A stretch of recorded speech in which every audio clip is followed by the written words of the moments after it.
here under the leadership of people like that. Candice Owens is the host of Candice. We're happy to have her on tonight to assess what we're watching now. Candice Owens, you'd think in a country like ours, this is the most first world country that's ever been, you'd think the most civilized and the most just. Here you have to consider a murder case through the lens of politics. When you get to that point, haven't you already given up civilization? Well, that's correct. And what we're really seeing is mob justice, and that's really what happened with this entire trial. This was not a trial about George Floyd or Derek Chauvin. This was a trial about whether the media was powerful enough to create a simulation and decide upon a narrative absent any facts. Whether it was powerful enough to repeat showing and talking about a 9-minute clip that came from somebody's cell phone without adding any context, without showing the full police video, which they could have released. They refused to release the full body cam, which would have added more clarity to the fact that the media was lying. The media came out, let's not forget this, Tucker. The media came out and told us that this was a man who was just getting his life together. He was a good member of society, and he got mixed up because a racist white police officer had it out for him and killed him.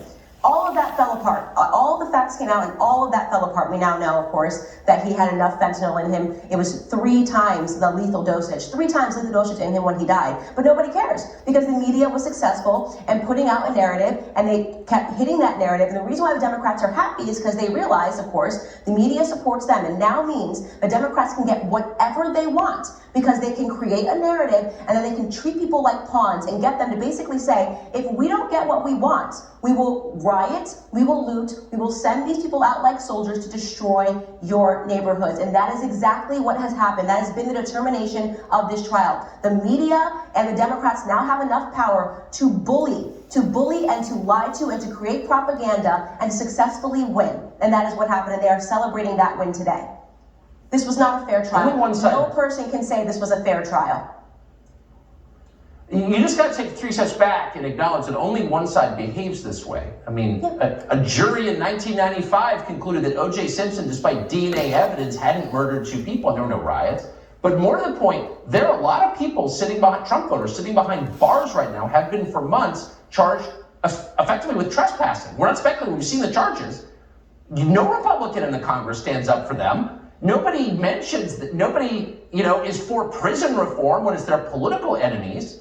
That's not equal justice, but nobody says it. Why is that? Because we have 2 pandemics going on right now. There's a pandemic of ignorance in this country, and that is only allowed to fly because we also have a pandemic of cowardice in this country, okay? So we have people that are purposefully putting out a bunch of ignorant claims, and then we have people that are too cowardly to stand up and say, you know what, this is wrong. There has been so much that has been going on in this country that is wrong. You talk about it, I talk about it, but we do not have people that are sitting in Congress that are willing to take this fight where it needs to be taken. By the way, you bring up Maxine Waters inciting violence. I'm so old, Tucker, that I remember when a man said, march peacefully and patriotically to the Capitol, and that was considered an incite to violence, right? That was like, oh my God, stop the press, get this person disappeared from social media because he is calling for violence. Look at what Maxine Waters says. No one in the media is condemning these remarks. That same media that condemned Trump and his supporters for weeks on end is now defending Maxine Waters. And we both know this is not the first time that Maxine Waters has incited violence. Don't forget, rush down. If you see a Trump supporter, you got to rush him down in the restaurants.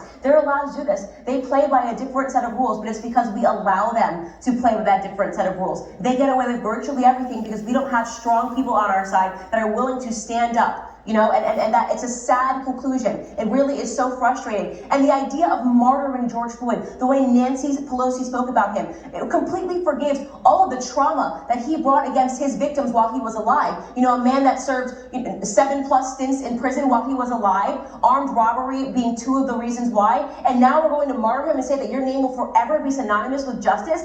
Imagine, Tucker, if you are one of his victims that is alive, one of his victims that he armed robbed, and you have to hear that this man's name will always be synonymous with justice. How would that feel to you? I feel like we are living in fiction right now in America. We are losing this country, and we are living in fiction because people are not strong enough to call out this stuff. And I feel like I'm one of the only ones who has the courage to say, I will not be mobbed into a different reality.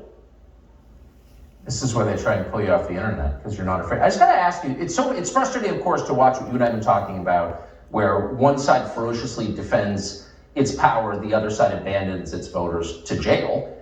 I wonder, though, is there a point where just ordinary people can say, you know, I'm not in control of politics, but you're not allowed to block my street with a protest or intimidate me on my front lawn or break into my store and steal stuff. Like, I'm going to defend my family. I'm going to defend my business. You don't have a right to do that. There's no justification for riots anymore, and I'm just not going to put up with it.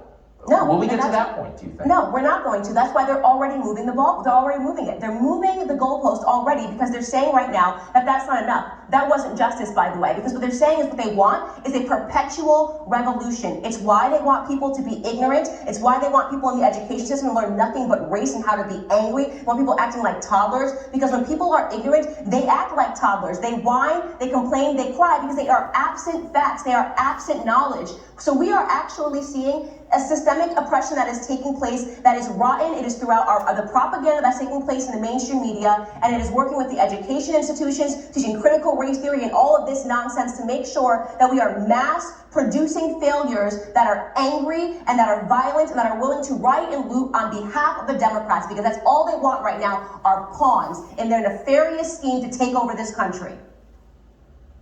It's going to make people radical, unfortunately. That's a shame. Candice Owens, it is great to see you tonight. Thank you so much. Thank you.